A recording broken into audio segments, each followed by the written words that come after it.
Bagaimana kita menjaga harmoni dengan alam ini sebenarnya sudah tertuang dalam satu adagium yang sangat terkenal di masyarakat Bali ini yang kita beri sebut Sadkerti.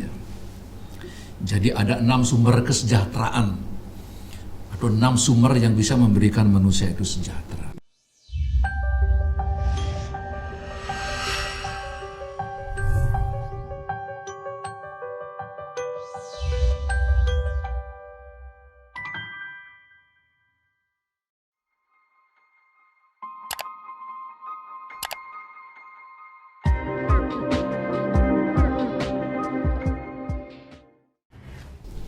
Om Swastiastu, saya mohon izin untuk melepas masker. Kami sudah divaksin sebanyak 2 kali, jadi kita sudah anggap itu memenuhi prosedur.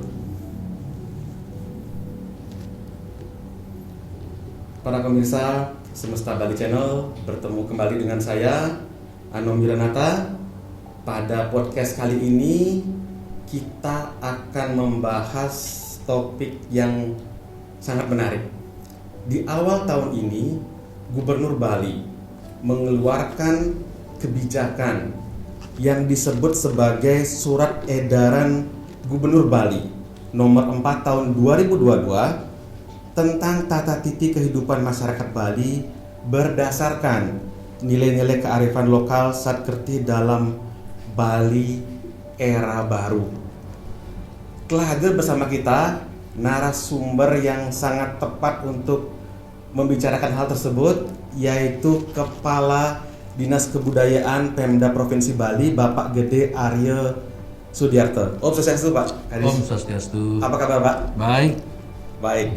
Pada petang menjelang malam hari ini kita akan membicarakan apa yang dipublikasikan atau yang dirilis oleh Bapak Gubernur Bali. Publik barangkali bertanya-tanya ada perkembangan apa yang terjadi. Bapak Gubernur kita ini mengangkat istilah-istilah kuno, istilah-istilah zaman dulu, kemudian dibawa menjadi peraturan dalam suatu organisasi pemerintahan modern. Pak Kadis, mewakili publik, saya bertanya nih, apa yang sebetulnya menjadi pemikiran dari Bapak Gubernur sehingga mengeluarkan surat edaran yang barangkali itu relatif baru, ada nilai-nilai yang sudah lama begitu, itu dijadikan dalam sebuah, katakanlah itu surat resmi dari Gubernur Bali. Silakan, Pak. Baik, terima kasih. Sebelumnya izin saya buka masker. Selain karena sudah vaksin 2 kali, kemarin dicek imunitas saya juga sudah 95%. Mudah-mudahan semangat dan sehat terus-menerus ya. Terima kasih Pak Anom, terima kasih para pemirsa semuanya. Terima kasih sudah mengundang saya untuk sama-sama berdiskusi, berdialog tentang satu topik yang saya kira sangat menarik dan pas di awal tahun 2022 ini cukup banyak diberitakan juga baik oleh media cetak, media elektronik termasuk juga media sosial, yaitu tentang terbitnya Edaran Gubernur Bali nomor 4 ya tahun 2022 tentang tata titi kehidupan masyarakat Bali berdasarkan nilai-nilai kearifan lokal Sadkerti dalam Bali Era Baru. Nah, tadi sebuah pernyataan menarik, apa landasannya kan begitu? Iya, betul.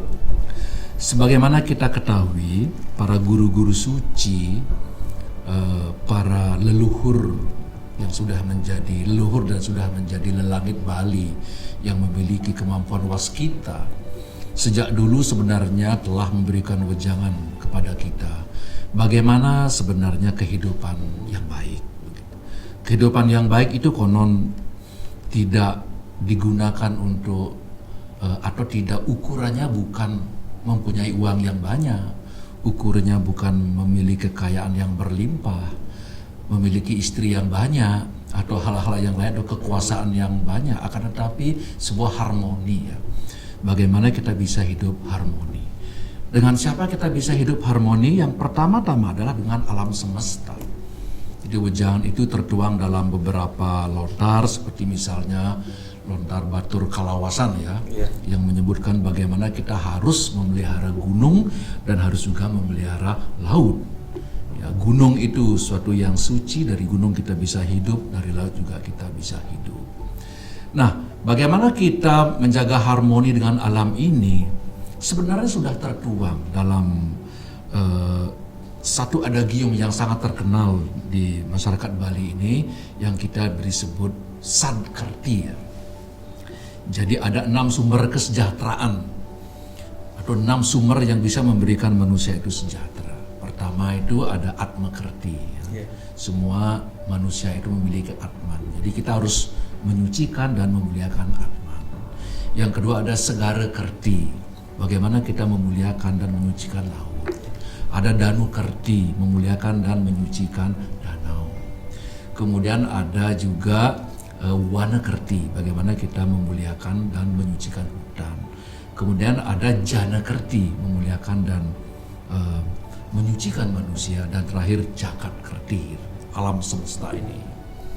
Nah, itu sebenarnya nilai-nilai luhur yang telah berjalan sejak dulu. Ya, sejak dulu. Jadi yang diberikan oleh tetua-tetua kita bagaimana kita harus memuliakan dan menjalin harmonisasi dengan unsur-unsur yang ada dalam Sadkerti itu. Nah, selama ini kan yang kita saksikan jauh berbeda dengan apa yang diharapkan. Kebanyakan kita tidak memahami alam, akan tetapi kita karena kemampuan akal kita terpaksa harus mengeksploitasi alam. Laut dikotori, sumber air tidak dipelihara dengan bagus kan. Unsur-unsur kemanusiaan kita juga banyak yang dilanggar, sehingga semakin hari bukan keharmonisan yang kita dapatkan, akan tetapi justru kita banyak mengalami malapetaka dari itu. Nah, oleh sebab itulah melalui keenam unsur Sadkerti ini Bapak Gubernur ingin membangkitkan kembali nilai-nilai luhur yang ada dalam Sadkerti itu. Ingin kita gali kembali apa sih sebenarnya yang harus kita lakukan untuk bisa menjalin harmonisasi dengan alam semesta tadi, termasuk dengan manusia sendiri dan juga dengan jagat atau alam semesta ini. Nah, itulah sebabnya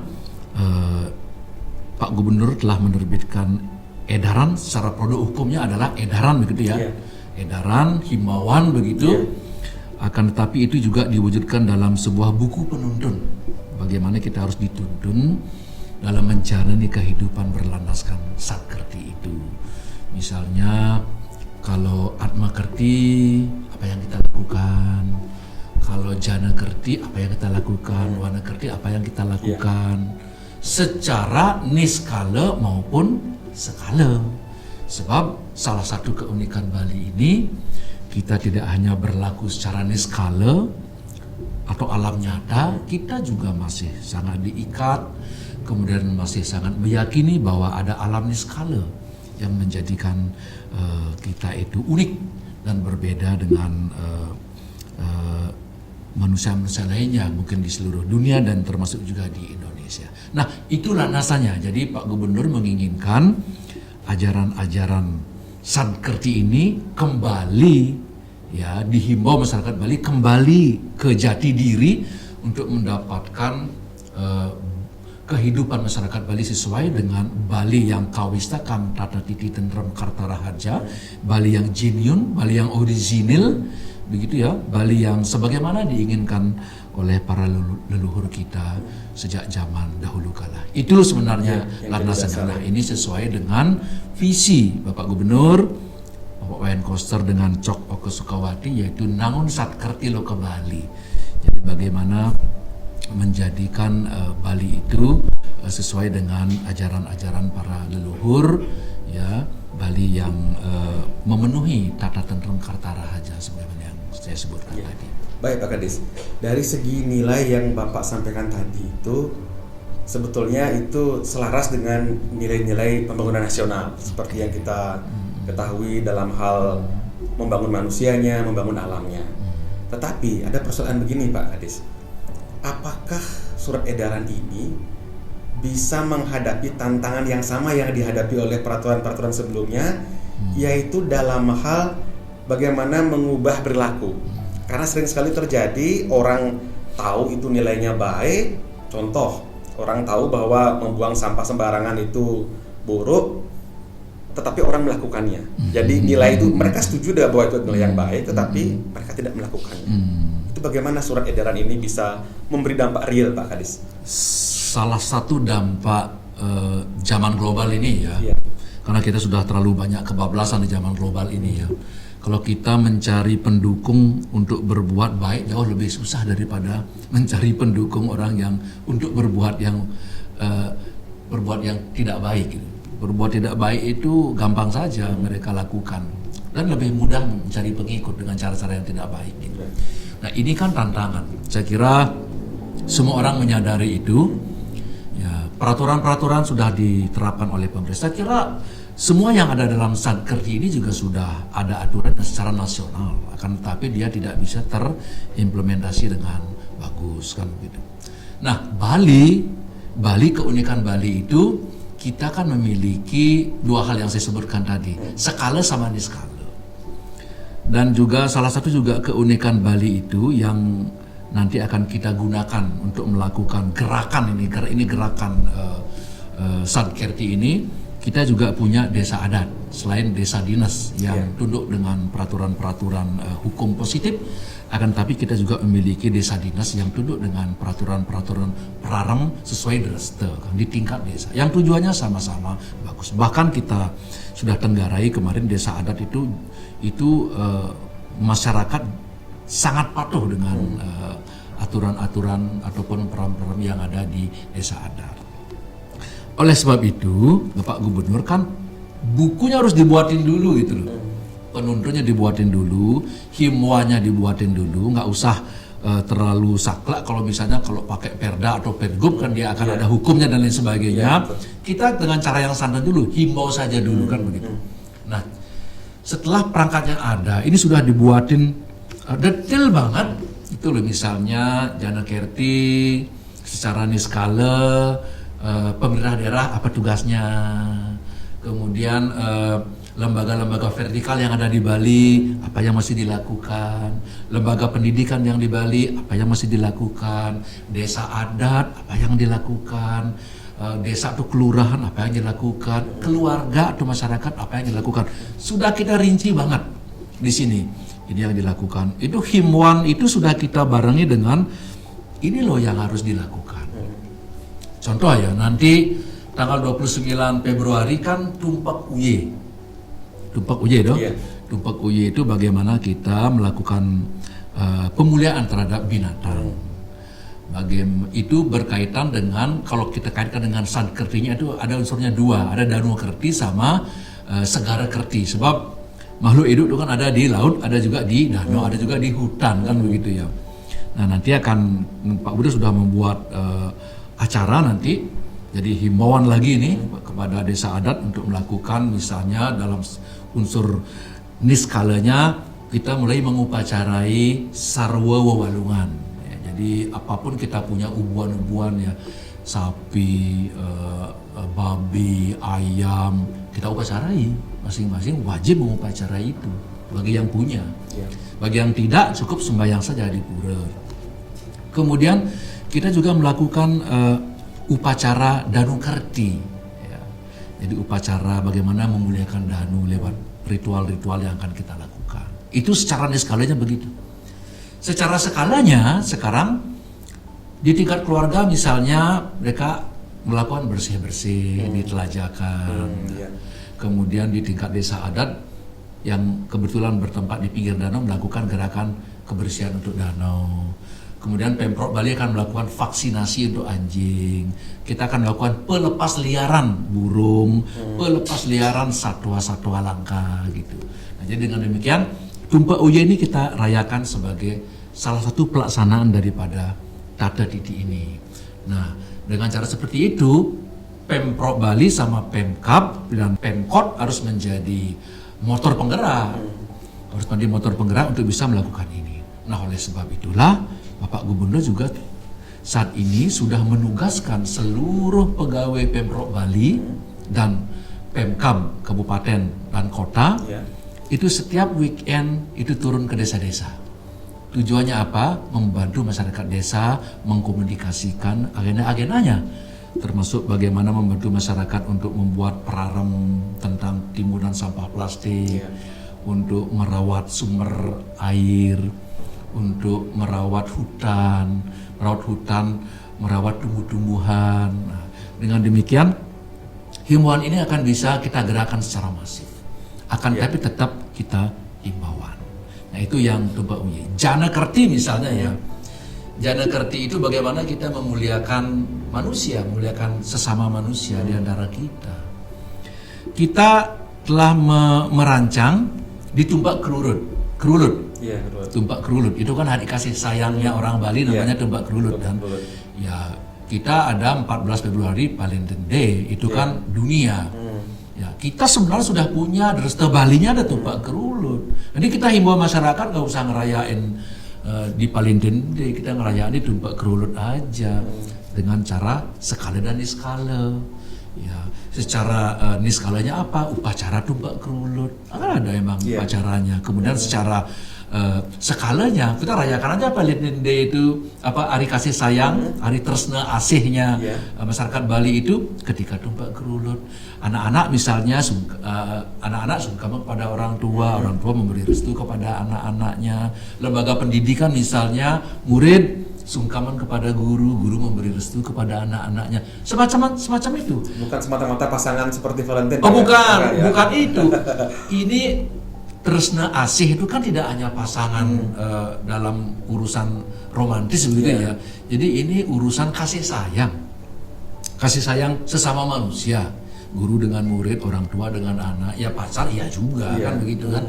Nah, jadi ini yang mau kita juga kita sudah punya sebenarnya, sudah diberikan oleh para leluhur, tinggal kita membangkitkan saja. Nah, ini yang nanti memang memerlukan kerja keras begitu ya, Pemprov kerja keras, kemudian juga untuk menyadarkan masyarakat, kan ini yang susahnya bukan main ya, yang sudah terkandung dengan budaya-budaya asing, kan dulu dengan budaya asing, apapun yang datang dari barat semuanya lebih bagus, apa yang dimiliki oleh masyarakat Bali dianggap kuno. Nah, untuk merubah paradigma itu kan memang perlu waktu saya kira. Tapi kalau kita tidak mulai kan Pemprov salah juga gitu loh. Kebetulan kita ketemu dan ini sesuai dengan visinya Pak Gubernur. Oke, baik Pak. Ini cerita di masyarakat bawah Pak. Pak Gubernur ya sih bagus, himbauannya bagus. Meminta begini, meminta begitu. Sekarang misalnya kita disuruh mengaturkan pejati misalnya, lalu kontribusi Pak Gubernur apa nih? Penganggaran di APBD gimana nih? Masa kita cuma disuruh-suruh aja? Lalu gimana nih uangnya bagaimana? Pertanyaan seriusnya begini Pak, bagaimana konsekuensi dari penganggaran publik terhadap surat edaran ini? Apa yang didapatkan oleh masyarakat dari segi struktur anggaran Pak? Sebetulnya Bapak Gubernur kan sebelum edaran ini ada itu sudah mulai memperhatikan tentang masalah keuangan ya, baik di desa maupun di masyarakat. Bantuan-bantuan kan juga kita beri terus. Kemudian desa adat juga kan diberikan dana juga kan. Nah, dana desa kan ada dana desa kan. Dana desa itu yang datangnya dari pusat juga kan itu tetap terus ada. Kalau dulu kan tidak ada itu dana desa, sekarang juga ada. Kemudian masyarakat kan hanya perlu penyadaran saja sebenarnya. Ini sebenarnya tidak secara langsung berkonsekuensi dengan anggaran, akan tetapi kalau sudah dijadikan sebuah kebiasaan, saya kira ini dijadikan sebuah kebutuhan, saya kira masyarakat tidak akan mempermasalahkan itu. Nah, terkait dengan penganggaran dana desa, Pak Gubernur kemarin sudah menjelaskan juga kepada para bupati, itu memang bisa digunakan untuk program-program prioritasnya Pak Gubernur. Misalnya, dana desa itu kan tidak hanya digunakan untuk administrasi, urusan desa, surat menyurat lain sebagainya, dia juga digunakan untuk membangun desa. Termasuk misalnya bagaimana mensukseskan peraturan gubernur tentang pembatasan timbunan sampah plastik dengan membuat tata kelola pengelolaan sampah berbasis sumber. Itu boleh digunakan. Nah, termasuk sekarang dengan edaran ini, kalau ada konsekuensi itu akan memerlukan anggaran, saya kira dana desa itu juga boleh digunakan.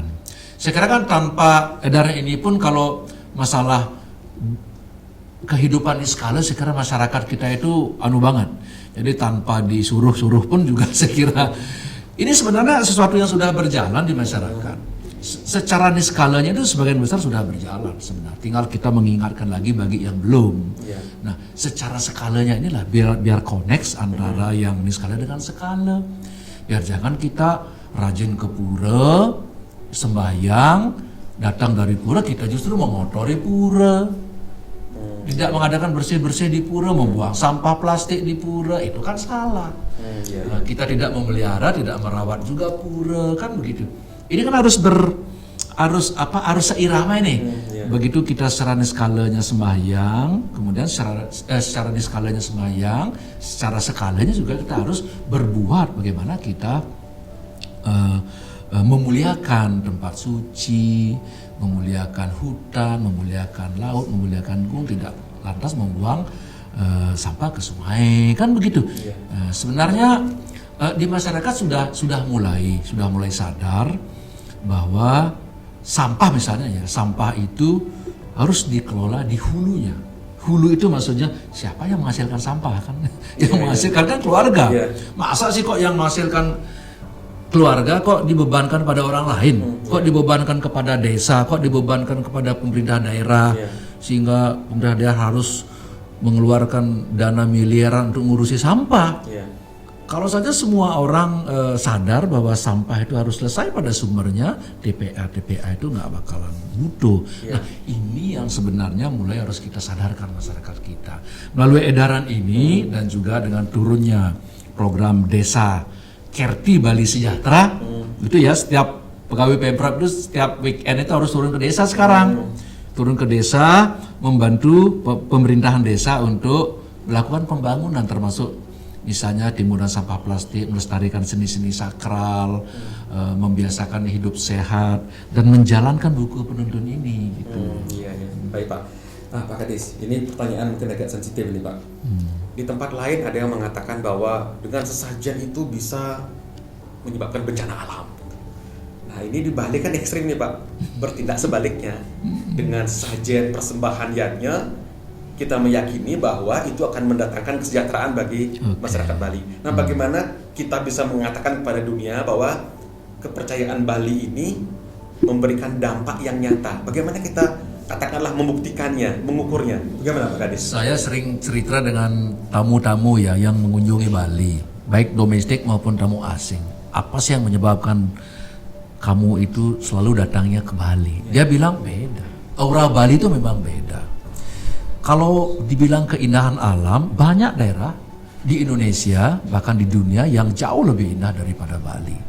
Kalau kita juga bilang budaya, kesenian, craftnya, musiknya, daerah-daerah lain juga memiliki yang sama seperti Bali.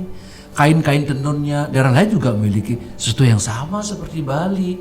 Tapi kenapa setiap saya ke Bali ada aura yang sangat berbeda yang saya rasakan? Makanya saya inginnya ke Bali. Jawaban yang dia tahu jawabannya baru satu masyarakat Bali itu jujur. Kalau saya ke tempat lain mungkin dari segi keamanan kurang. Di suatu tempat keamanan tidak terjamin, kadang-kadang barang saya dicuri. Kalau di tempat lain kadang-kadang terlalu saklek, mungkin dilarang ini dilarang itu, jalan sama-sama laki perempuan aja nggak boleh, tidak nyaman dia. Tapi di Bali begitu menginjakkan tanah Bali, begitu menyentuh tanah Bali, dia sudah merasakan sebuah aura. Auranya itu adalah sebuah energi positif. Dia tidak tahu jawabannya. Kenapa dia tidak tahu jawabannya? Karena dia tidak pernah melakukan ritual yadnya itu. Kita melakukan yadnya itu ke atas dan ke bawah. Manusia itu di tengah-tengah. Manusia ada di alam tengah kan? Alam atas itu ada Tuhan yang kita sembah. Kita persembahkan segala sesuatu sesajen dan lain sebagainya kepada Tuhan.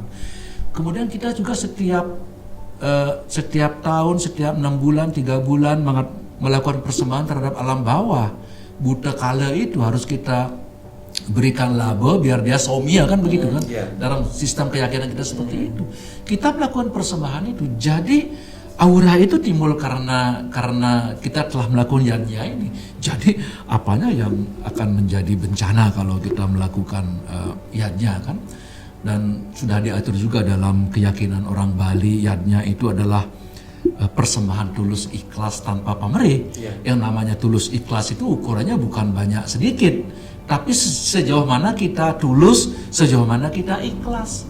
Bunga saja sudah cukup, canang sari saja sudah cukup, kan begitu. Ya cuman karena orang Bali itu gagasan kebudayaannya tinggi ya, sistem gagasan untuk melahirkan sesuatu itu sangat tinggi, sangat kreatif. Dia ejawantahkan bagaimana rasa baktinya ini dengan berbagai cara. Muncullah ritual-ritual dengan menggunakan sesajen yang besar. Itu bagus kalau mampu. Upacara fitrahnya dengan badu yang besar, dengan gamelan, dengan tari-tarian, dan ini juga akhirnya menjadi sebuah budaya. Dan di tempat lain tidak ada seperti itu. Nah, itu yang saya kira penyebabnya, dan sudah diyakini juga oleh para tamu ya, bahwa itulah yang menjadikan Bali itu berbeda, uniquely dia sangat unik, yang sangat berbeda dengan daerah-daerah lainnya. Saya kira itu. Ya Pak Kadis, ini ada pertanyaan sambungan ini mengenai bagaimana penganggaran dari APBD ini bisa diterima oleh auditor ya, terutama dengan menggunakan anggaran berbasis kinerja. Kalau kita melakukan ini dampaknya begini. Nah kalau kita mencaru gitu, gimana dampak yang kita bisa ukur? Belum lagi upacara-upacara yang lain. Itu bagaimana kebudayaan Bali ini bisa cocok dengan nomenklatur keuangan dalam sesuatu manajemen negara modern, Pak Kadis, gimana Pak? Dalam tata kelola keuangan itu kan ada namanya Satuan Biaya Umum dan Satuan Biaya Khusus, SBU dan SBK. Ya. Nah, SBU ini kan standar biaya umum. Standar biaya umum itu yang sudah umum-umum ya. Kertas harganya sekian, bensin harganya sekian. Kalau kita snack makan kotak harganya sekian. Itu kan SBU, standar biaya umum. Sedangkan itu kan juga diatur dalam Undang-Undang Tata Kelola Keuangan. Kita kan boleh mengajukan standar biaya khusus, satuan biaya khusus, sesuatu yang tidak diatur dalam standar biaya umum. Konteks Saya lokal, ajukan ya konteks lokal ya. Yang tidak ada, bahkan mana ada di Jakarta. Ya jadi Kan clear, gitu, aman kan? itu Pak ya. Aman. Jadi kita Pemprov Bali itu kan memiliki satuan biaya khusus. Ada canang sari harganya berapa itu ada. Bagi aparatur udah masalah aman semua. Sampai peringkat terbawah desa aman. Sampai desa juga aman sebab itu di e-katalognya Pemprov Bali itu ada. Canang sari harganya sekian, Pejati harganya sekian, Bebangkit harganya sekian. Itu udah usah khawatir kita. Jadi kan sudah diusulkan oleh Pemprov Bali. Ya. Pertanyaan terakhir Pak Kadis mengenai nilai-nilai kearifan leluhur Bali, atau bisa dikatakan sebagai nilai-nilai agama Hindu. Di Bali ini kita kan beragam. Ada masyarakat dari agama yang berbeda. Bagaimana ini supaya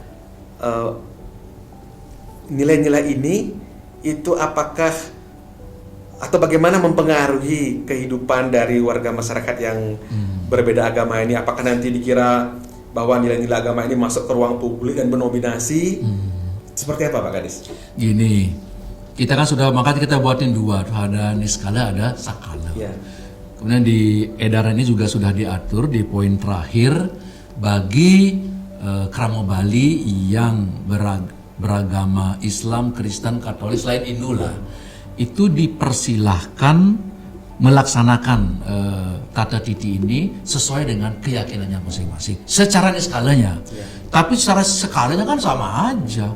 Mereka bersih-bersih laut, bersih-bersih danau, kan jangan buang sampah sembarangan, kan sama aja kan.